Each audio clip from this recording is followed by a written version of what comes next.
I cannot believe it's here. I feel like the beginning of practice for UNLV football just started a couple weeks ago.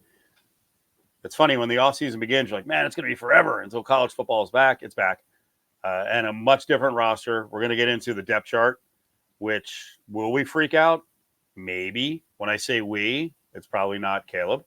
We'll get into that. We've got a triple or situation, as I call it. It's really a double or with triple options at quarterback, as we predicted the entire time. We'll get to the quarterbacks in just a couple minutes. But when you got your first look, it's like opening a Christmas gift at that depth chart. But the funny thing is, we've learned from Barry Odom, the depth chart doesn't mean a whole lot because they're going to go like 33 deep or more in each game. They rotate a lot of dudes. But did anything stick out to you? Yeah, the depth chart is a suggestion for sure. I think the biggest thing that stuck out was on the defensive side, and I will say, Tony Grimes listed at free safety, while Jonathan Baldwin's moved to nickel. I think that was a little bit of a surprise with the Grimes part moving to free safety. I wasn't surprised. You and I have talked about Jonathan Baldwin and his skill set, especially replacing Jere Williams from last year. I think Jonathan Baldwin was a realistic fit to slide into that position. I thought maybe Jet Elad would and slide in right as a one to replace because of the way he finished last year in relief of Jere. But I think Jono made sense sliding up into that spot. So that part didn't surprise me. But the Tony Grimes at free safety, listed at free safety, was a little bit of a surprise. I think cornerback was what kind of I thought. And I think that's where, perhaps a lot of people may have thought like a cover guy to replace like Ricky Johnson and compete even with Cam Oliver for like that starting job. But it does add some versatility to the secondary. And I think that is a big part of what they want to do in this system is to be sort of cross-trained and able to do everything, safeties that can guard like corners. That's sort of advantageous. But then looking at the offensive side, I'll switch to offense. No real surprises. And with all the roster turnover and all the new faces, when you look down at this, yes, obviously the quarterback is going to be someone new. And there is an additional receiver in Casey Kane. You can go to Jaden Bradley in the 2 deep. But outside of that, it's like these are all familiar names. Like I don't there's not really a lot of people that are like, oh, who's he? What's he about? And it makes you trust the offense, right? Like seeing those names that are like, okay, we had a very productive offense last year. The major playmaker is back, Ricky White, Jacob DeJesus back as well, Kaleo back as well. The offensive line, legitimately, just about four guys out of the five either started or got serious minutes last year. And I mentioned Matthias Sua getting into the starting rotation now. Or a lot of guys, Austin Boyd as a freshman got a lot of playing time last year.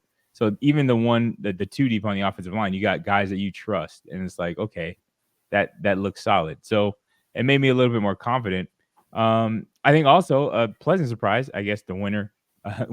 It's weird because I looked at this as one of the first things was Caden Chittenden winning the place kicker role. It looks like on the depth chart, and it could be another or situation. What it is, Andre Mayona, but he's first on the list. But that was one that I looked at because there's going to be a lot of pressure on whoever is the place kicker to replace Pisano. So freshman nerves is still hopefully not nervous on the road in his first game, but we will see. But yeah, the Jono one was the biggest surprise along with Tony Grimes. That combination of depth chart positioning was just a little bit of a surprise, but it's a suggestion, and this will move. And I'm sure it's very fluid. And even within the games now, with the depth that they've added on this roster, I think there's going to be in-game situations where one guy gets bumped out the corner. Jono might end up playing free safety. So I'm not taking this as the final verdict for UNLV football. Well, let's start out with the comments and get more specific on defensive back. So there's 10 guys listed in the 1s and 2s. I think a lot of them, we already know Baldwin played different position last year, so he's got versatility. I think a lot of the guys can move all around. But I want you to break down each position briefly. So Baldwin at nickel, his responsibilities are now what? When we asked him on Monday, he talked a lot about being in the box and the run. So what is a nickel in this defense? Yeah, so this defense, they have probably game plans where the nickel is their base. So this kind of nickel set, it will be their base defense. So there's even more added pressure to be sort of the third linebacker, or depending on what the coverage is, a fourth linebacker. So that, I think, what John was talking about, he's going to be playing closer to the line of scrimmage, and I think he's suited for that. I think he can play in space, but I saw enough of him coming downhill against the run and filling alleys from his safety position to know that he's comfortable playing in tight quarters, which is where the nickels are primarily asked to play in any defense, but especially in this one. Being a part of the run fit is something everybody in the defensive backfield is going to have to do. So and it's not that he, that's a special trait, but he's going to be asked to do it more. And being an edge defender at that, you're out there in space a lot where if you don't make the play, there could be big plays behind you, right? Like if you don't turn that run back inside, if you don't take on that puller on the edge, there's going to be trouble in the ground game, especially. So I think Jono getting down in the box, he's going to be playing in a little bit more tight quarters, close quarter combat, I guess is how they could say it. And I think his skill set, that's more suited for him. He's not slow. There's not an issue with his speed. It's just, I think some guys have a natural gift for a nose for the ball, let's say, in the trenches. And I think Jono fits that role. Free safety, obviously different. We know that than being out on the outside at cornerback.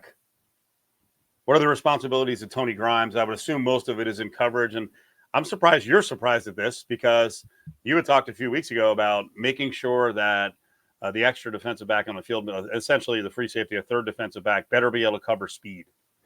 And that's the part of it that's not a surprise. I don't think I anticipated it. I thought, you'd want somebody that's fast, but I don't think that anybody that's on the roster right now is slow necessarily. That's not what I thought, but I think you trust a guy in man coverage a little bit more. And maybe this kind of, merges the ideas of Coach Shear. You talked to him earlier after practice, where it's like, maybe it's not necessarily a speed issue, but it's a technique or being in the right position, or, a mental error in the coverage.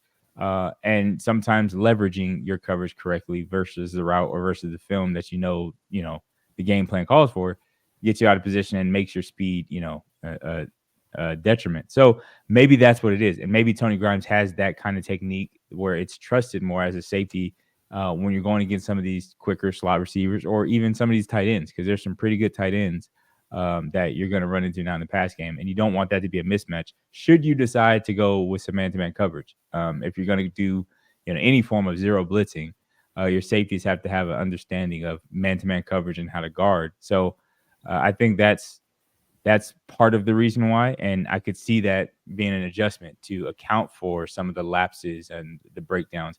The free safety is sort of the quarterback of the secondary. If you break up the defense, obviously the middle linebacker probably does most of the work for the front seven. But on the back end, the coverage communication and what's going on in the back end, you need another sort of vocal leader back there to do it. Jono was great at it, and he was a vocal leader on the field. But maybe there's an element of that ties into this as well, where Tony Grimes has a better maybe understanding of this system and how it's done, or what his role is and how to be that vocal leader. So there's a lot of different reasons to it. I would venture to say that throwing more man coverage into the scheme might be something that you could look for with a guy that plays corner or has played corner on the outside being now moved inside. There's not really any weaknesses in the coverage shell where you could say, I'm going to find that mismatch with trips or with motion and go at it. I don't think you get that with Tony Grimes in the middle. The boundary safety is Arkansas transfer Jalen Catalon. What is that position? What are the responsibilities? Again, you look at this as kind of the run fit in the secondary. Most of the time, the boundary safety is setting the edge. If you're rolling your coverage that way, if you're going to a thirds coverage or something like that, where you don't have a two shell on the top on the back end of the coverage, so that boundary safety is usually who you add to the box. So you put the boundary safety and then the nickel to the field. That puts a lot of speed on the edges, right? So if you are relying on your interior six, your 3D lineman or 4D lineman, and your linebackers to spill everything out to the edges, now you've got speed to travel across sideline to sideline should you need to. And also in coverage, in the passing game, obviously, guys that can run out on the edges with running backs to the flat, make tackles in space, that sort of thing. So you add speed, and I think that's what you do with the boundary safety. You are more often than not, if there's a coverage roll, you're rolling the boundary safety into the shorter side of the field, And teams for whatever reason don't like to attack that short side very often. Usually, get trips formation that's a single receiver side, so it almost turns into a bracket coverage a lot of the times. But there's a lot of stuff you can do with that backside safety or boundary side safety, however you want to look at it. But Jalen Catalon, again, another guy experienced, I think, has a knack for the game, a high football IQ. So there's a lot of things you can do in coverage from a deception standpoint with the backside safety or boundary safety that knows how to play that role. And, you can cut on film with backside safeties robbing guys blind because they never see it coming. Tony Grimes, the high-profile transfer in from North Carolina, commit to Michigan State. Him moving to free safety also tells me maybe that, like we were explaining, there's a need there. It also means that Cam Oliver at one cornerback really solidified his starting role, and that they were impressed by Malik Chavis, who is in from Arkansas, who's a bigger guy at 6'3", 205. And then we see Jet Elad, who was really valuable at safety last year. Or did he play more nickel? You can explain that to us. But Elad gets kicked outside. So now you got two options at cornerback who are both good-sized guys. And keep in mind, they've got size all over the place. They've got more experienced transfers in Wiley and Ware. They've got freshmen behind those guys. They're pretty deep here. But on the Chavis and the Elad part at the other cornerback. Yeah, so Chavis, obviously, you said rangy, 6'3", and one of the things last year that happened a lot was, especially down the stretch, was big plays and jump balls, a 50-50 ball. Both San Jose State and Kansas came down with more than 50% of the 50-50 balls. And, adding some length, adding some height, some range, some long arms at the corner on those edge spots, you think you can contest those catches a little bit better. And Cam Oliver, we know, has a nose for the ball. He's a ball hawk, as you say. 5 interceptions last year, a lot of pass breakups as well. So you'll see him obviously in some situations where he's in coverage on the edges. But then when you're talking about Jed Elad and his role and how he has kind of evolved, I mentioned he came in, really got his breakout when Jere Williams went down with injury, kind of thrust into that sort of nickel position. But then when Jonathan Baldwin returned from injury, there was sort of a variety of which look or which person would be rolling in that nickel, rolling in that safety. And going back to Jed Elad, he showed how good he was in coverage because his first start, I believe, was against Hawaii. And I feel like they targeted him like 9 times in a row. And he didn't give up a completion. And Hawaii has a really aggressive air raid attack. So welcome to college football, Jed Elad. But that was his coming out party. So he's another guy that's kind of a tweener where you could put him at nickel, you can put him at safety, and apparently based on the depth chart, they trust him in coverage as a cornerback as well. So this is, I think, when Coach Odom talks about cross training, if you've been to practice, he's not kidding when he says it. Guys play different positions; they're all over the place, and now you build the depth out by doing that. You trust different guys in different positions. If you would have asked me at the end of last season, would Jet Elad be on the depth chart as a cornerback, as number 2 as a cornerback, I would say there's no way. He's a safety or a nickel. There's no way, right? And even that, safety or nickel, is 2 different positions. But now he has a third. So what do you prepare for? I know as a quarterback, a lot of the time when I prep for a team, I would identify them based on their numbers. Like I know, number 3 is the boundary safety, for instance. And if I ever get kind of confused in coverage when I'm looking at pre-snap, I find number 3. That's my boundary corner. Okay, that I know where he's at. Now I can kind of build the shell around that. But if there's one drive where Jed Elad's, a boundary cornerback, and then the next drive he's playing field nickel, that's gonna throw off my reads a little bit, right? That's gonna throw off where I can, get a hint or a leg up on the defense. So all kind of stuff you can do when you cross train guys and have the depth built out around the roster. No one guy, I don't think, in this defense is limited to one position. And again, that's why the depth chart is more of a suggestion for this first game than it is the set in stone law of where people will be playing. Yeah, we've talked about the transfer portal. It's not willy-nilly with the players they take in. They may take in a few extra players to take a shot and prove depth. But there were certain players they brought in. They're like, hey, we need this. We know this person. We need this experience. Listen to Barry Odom talk here beyond the captains, Woodard and DeJesus and Ricky White and Jono. He mentioned some other people who have emerged as leaders and are doing a good job in their position group. We've got so many leaders that I feel very strongly about, offensively, St. John, Jet Thomas, Jack Haas, Tiger Shanks, KB, in a good way, the list goes on. And then defensively, Jalen Dixon is a guy that's been very vocal, Antonio Doyle, McDuffie has done a great job coming on and leading. And then Chavis Catalan on the back end. There's so many guys, in my opinion, right now that are strong leaders. They've been in the arena before, which is nice. But also, what are we going to do when adversity strikes? There will be, is how much will there be, and how are we going to handle it? Yeah, it's so good to have leadership throughout the locker room. And I was looking at the depth chart while we were talking about the secondary, and 5 seniors, right, that make up the 5 DBs that are listed on there. And that, I don't know that there's a time that we've been able to say that at UNLV, and in the best way. Like, it's 5 senior leaders that are expected to have a leadership role. Same thing on the offensive side. There's a lot of senior leadership where guys are kind of setting the tone and setting the standard of what's expected on both sides of the ball.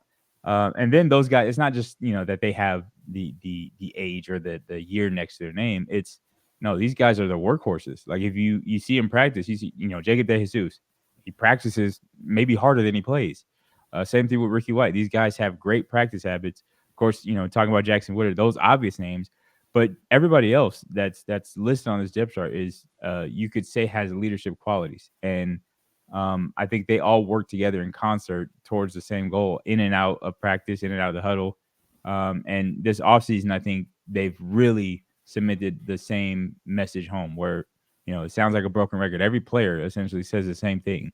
And that's leadership. That's what leadership looks like when the whole team in the locker room takes over. Coach doesn't have to get up and rah-rah and give you speeches. It's the team. And it's just to look in your teammate's face, like, what you did wrong. What you're supposed, how we supposed to practice around here. And that's what they have right now. And it's comforting. Looking at up and down the depth chart, there's not, I don't think there's any obvious weak links, right? I don't know who's going to be the star each week. I don't know, Jackson Woodard, yes, he's got preseason watch list, but Marcel McDuffie is a capable linebacker. Don't think that you're going to have a break running at him, right? Like, Cam Oliver, we know he's going to get interceptions. He's going to make plays on the ball. But don't think it's going to be any different going to Chavis's side. Like, it's not, Ricky White, roll covers to him. But, there's a transfer, Casey Kane. And then there's Jacob De Jesus.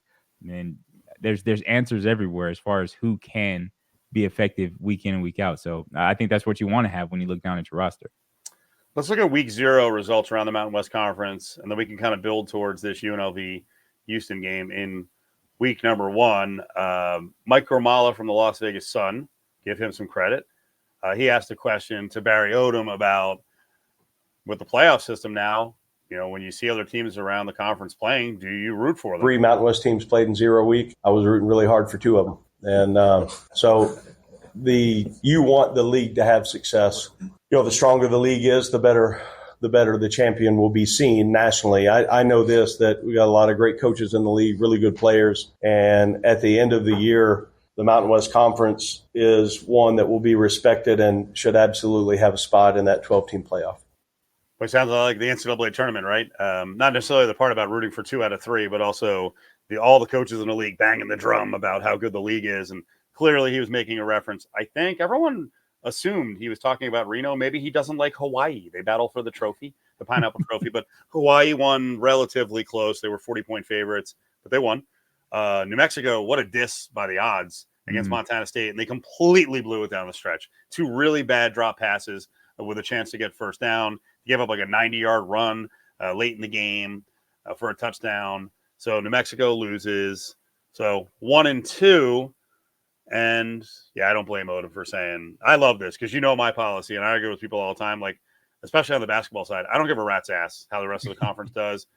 Trust me, the NCAA doesn't look at it like, this because of this and this and this, the conference deserves 4, 5, 6 teams. Worry about UNLV. Don't worry about San Diego State. Don't worry about Boise. I'm not rooting for them, and I'm not rooting for Reno. So I love that Odom didn't lose his focus there, and he's like, screw those guys up north. I love it too, because the awareness, in that moment, it shows how much he's bought in, or 10 toes down in UNLV and at Vegas, because that's what you do, right? That's what you do when you're Vegas. And I'm sure they do similar things up there in Reno, but it's a team up north, and by no means can you get trapped into rooting for Reno in any circumstance. If it comes down, to does Reno winning mean us getting into the championship? If it's down to that, I don't know that a lot of Vegas fans will be okay with Reno winning. But that's just me. I don't know. That's right. How serious you got to take rivalries. But it was a good moment for him. I think, in all honesty, it's the new language of like the group of fives or whatever the group is now. The group of fives teams in this new system, you have to kind of lobby for your conference to make sure that they have a stake at the end of it, because there's the Power Four. Is the winners getting in, right? There's no question. And it would be a luxury to be from one of those conferences. And that's why it's such a big deal for these in conference realignment for a team to elevate themselves and to get into one of those big conferences. And looking at this week's opponent, just to get ahead, they are now in a position where they're in one of the big conferences where they came from the group of five.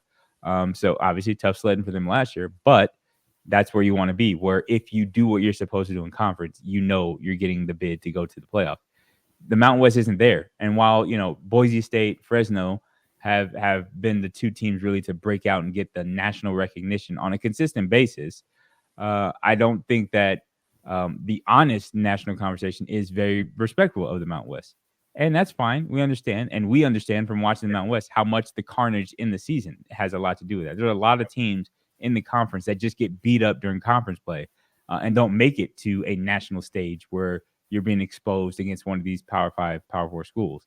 But now you have to do that. This is the game now. You're playing for and lobbying for a position at the top or at the table in the playoff. So, yeah, you want the Mountain West to do well in that regard. But by no means do you want to see the team up north succeed. I'll retract my statement a little bit. You do want to do well non-con. New Mexico losing is not great, but they also lost to a team that's probably going to be top 7 in the FCS. Hawaii got away with it. And Reno lost to a very good team, a top 50 team in SMU, maybe even better than that. So the conference does need to do well in non-con. But I'm going to tell you, based on week 0 and trying to make predictions, and then now week 1 trying to make predictions, back to your point about there's no respect for the Mountain West Conference. I don't really believe the media around the Mountain West Conference knows the Mountain West Conference. And here's the thing. How could you? Houston is coming into this game with 60-plus new players. UNLV, people who cover UNLV, when you just heard the leaders, they're like, wow, there's a lot of, Marcus Arroyo guys still around. So look, they have real vets. So we know, even though they brought in like 55 new guys, they have a core. But most people don't look at the Mountain West, and they don't, because you saw people flipping out over Madsen Maddox versus Malachi Nelson. They have no idea that Maddox was good last year, split time. But what it means is these first 4 weeks in terms of picking games and coming up with predictions, almost every school has at least 20 new people in, and UNLV is a great story. Most people didn't know any of the, I'll say 11 or 12 guys who made a real impact. They didn't know the backup quarterback was going to turn out to be, one of the best quarterbacks in the Mountain West Conference. So there's a lot of educated guessing coming into this thing. And I'll tell you, one of the good conversations, Caleb, and it's Caleb Herring, Steve Cofield, UNLV All Access podcast. You can find us up on Twitter at UNLV All Access. We put this up audio-wise. We also do video up on the Cofield and Company YouTube page. We clip it up, so always keep an eye on Caleb up on Twitter at Caleb Herring _ at Steve Cofield, Instagram, ESPN Las Vegas, Steve Cofield, Caleb Herring. It's crazy. We're trying to put out as much as possible. I can't remember who started down the travel question, but man, my antennas went up, and this was something discussed on Monday because we travel with the team, and the reason this conversation got going and why I asked a couple of follow-up questions of Barry Odom, we're going to play the bite here in a second, is I was talking to someone who covers another program, is actually a Power 4 program, and they were like, the travel with this coach and this program is an effing nightmare. And I was like, between basketball, covered them for 3 coaches as part of the broadcast team, and 3 football, I'm like, travel's pretty good. And the person told me more stories. I'm like, what? And then I really wanted to build on this because it does affect you getting ready for a football game. And Caleb could give us a better story as I give a long lead in. Here's Odom talking about routine and the importance of travel. And I think you hear me at the beginning, in the middle of this, the beginning of this, I don't know. But it's Odom on travel and the importance of getting ready for road games. Have you tweaked anything from last year, stuff you didn't like? And if you go back years, was there any time where you're like, we jacked that up? That might have cost us a game. Yeah, you look at, there's things you can't control. The flight's delayed, the air conditioning doesn't work on the plane, you get to the hotel and somehow the power goes off. There's all those things that are out of your control. So we spend time talking to our team about you need to get a lot of rest throughout the week. because usually the best night of rest you can get was Thursday night. Friday night in a different environment, you've got a different roommate in your room. Things, you've got to be a mature competitor. There's going to be things happen throughout the trip that we have no control over it, and any wasted energy you have in that takes away from your performance. We've stayed really consistent on what we ended up being last year in our home or away game routine. It fits us. I like the structure on what we do on the field on Fridays. A lot of it honestly goes back working for Gary Pinkel for all the years I did. We had a thing in our program our kids believed in. It was the final 48-hour preparation, and it was all built systematically up to that point. And then those final 48 hours on the way you prepare and the things you do, eliminating distractions, making sure you get done with all your tickets and all the different things for your family, and all those things are done. So when Thursday after practice rolls around, man, you're locked in. And the things that you can do, I believe a lot of games can be won in those final 48 hours. And that's the reason we try to get to the stadium exactly the same time, whether it's home or away. And then you've got to handle the things that don't go right. And I've got a book full of things that have gone wrong in travel over the years. And you understand it, and you talk to the team about it and know that that's part of it.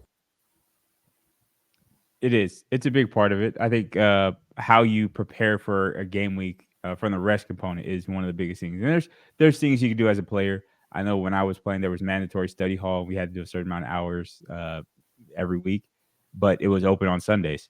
And Sunday was the day for me. I would say, you know what, I'm going to get 3 of these hours, 3 of my 5 required hours of study hall in on Sunday. So that way, Monday, Tuesday, Wednesday, I don't have to worry about it. Or, God forbid, Wednesday or Thursday night, you're trying to cram in those hours. I'm sure there's probably, some leniency if you don't get your hours, but you have a game. But I didn't chance it, right? I didn't want to miss out on any sleep doing that. My senior year, I had a girlfriend / fiance who helped out immensely in that regard, whether it was like getting me a ride to the parking lot for departure, like getting ready to get on the buses and leave, not having to worry about where I'm going to park my car or whatever to get picked up. She'd pack my bag, have all my stuff ready to go, so I could just get home from practice and go to sleep Thursday night, wake up, be ready to go. Stuff like that. You try to find shortcuts to make sure you get your rest in. But I for one, Odom said there, like, one of the hardest nights to sleep is the night of the game when you're on the road or in the hotel. And for me, it was a little different because I roomed with people that I roomed with in real life. So like my real roommates were sometimes the roommates on the road. So it was like, I didn't have any discomfort with them. I knew their sleeping habits. They knew mine. They knew I had a girlfriend. I knew, their situation and who you're going to call before or whatever the case may be. So it was relaxing for me to be on the road sometimes and kind of quiet out all the noise in the hotels. And, people don't know, but on home games too, a lot of times the teams will stay in a hotel to all be together. And that's what UNLV does. They go to a hotel. So everything feels to the players just like a road game. You just take the flight, the couple hour flight out of the schedule. Everything else is the same. So there's a science to getting ready and being, prepared on the field. Yes. Film room, all that. But you have to be rested enough come Saturday morning or Saturday afternoon, whenever you're going to kick off. Because that's a big part of it. You can't perform at max speed if you're tired. And there's stories. I think one thing I'll say, don't go snorkeling if you're going to Hawaii. Don't go snorkeling before the game. That would be bad. I think, one of the cool things, I don't know how, when we first met Odom, and this was last year, just talking about the potential travel and teams that are on the schedule and all that stuff. And Hawaii comes up because that's a unique travel spot. And I don't know how genuine, how much he took my advice to heart, but he asked me, hey, so what would you think? How have you done it? You've gone the turnaround route.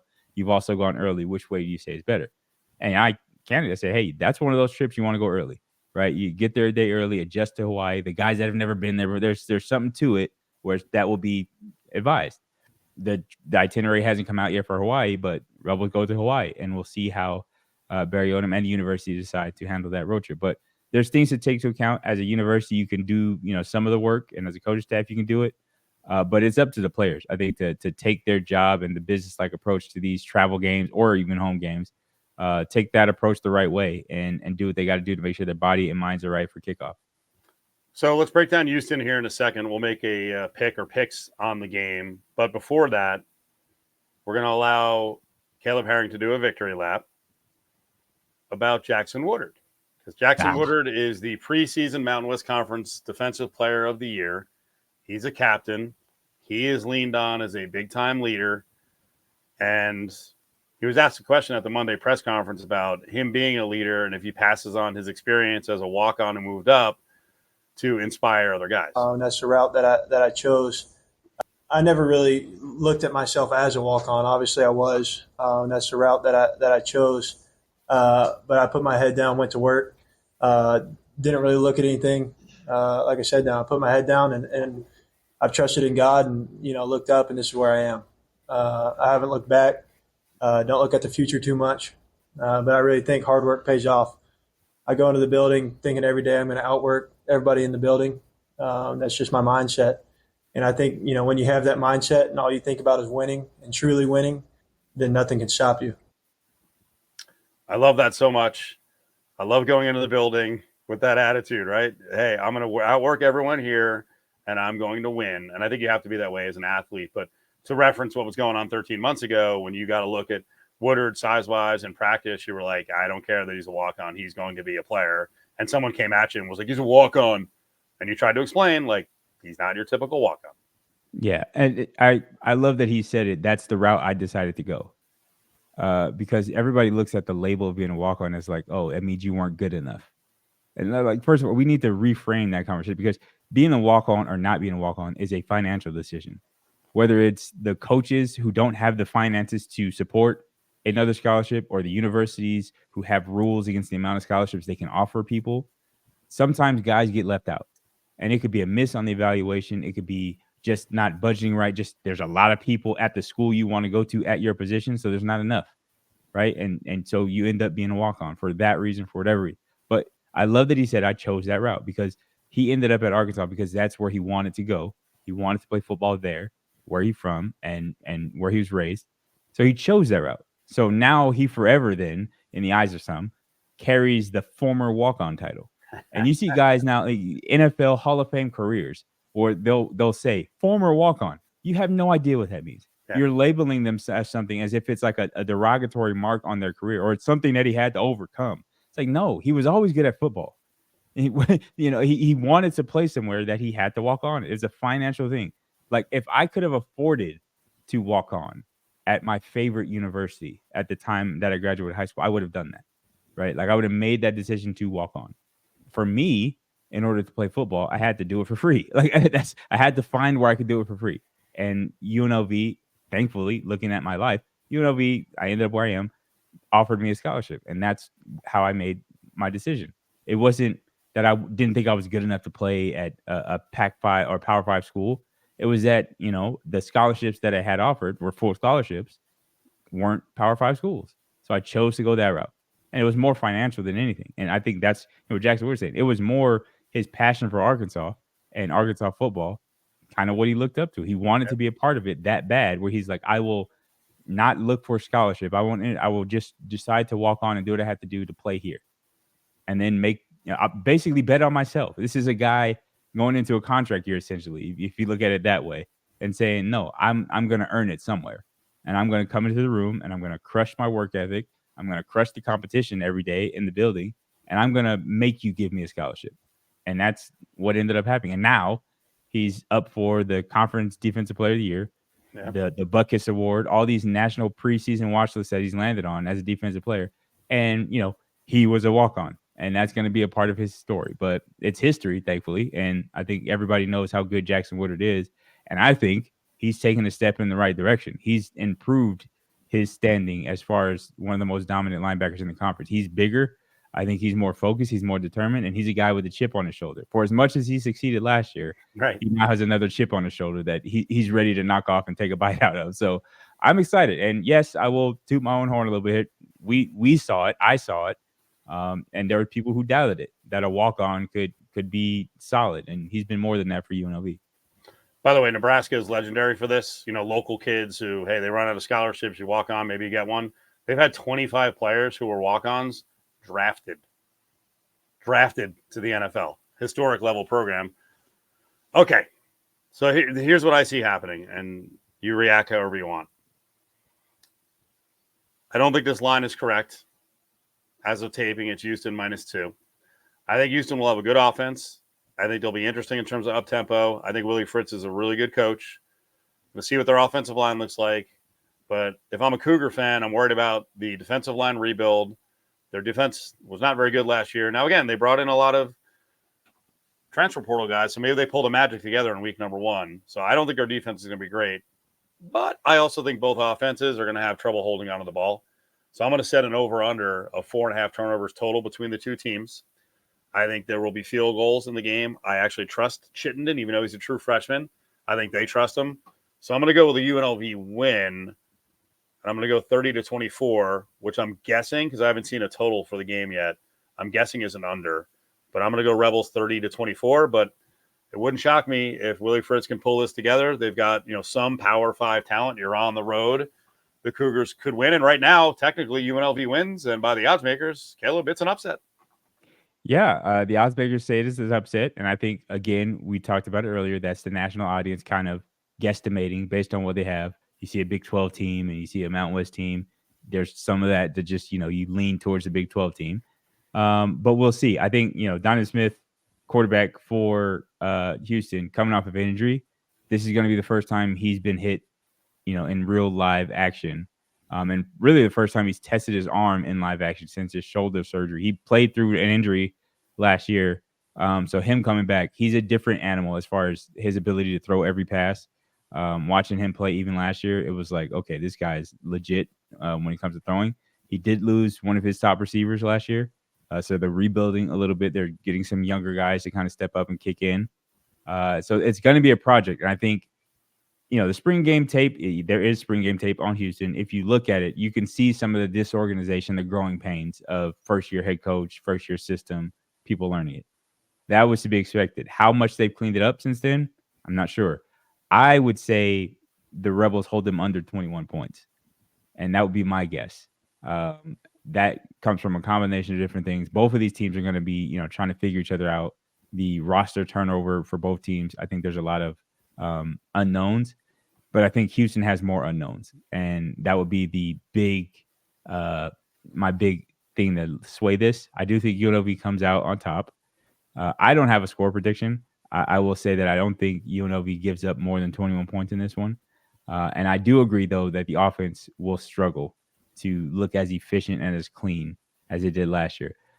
That being said, I do think the offense, there's a caveat here. I think the offense can just change direction and change course from what we saw last year.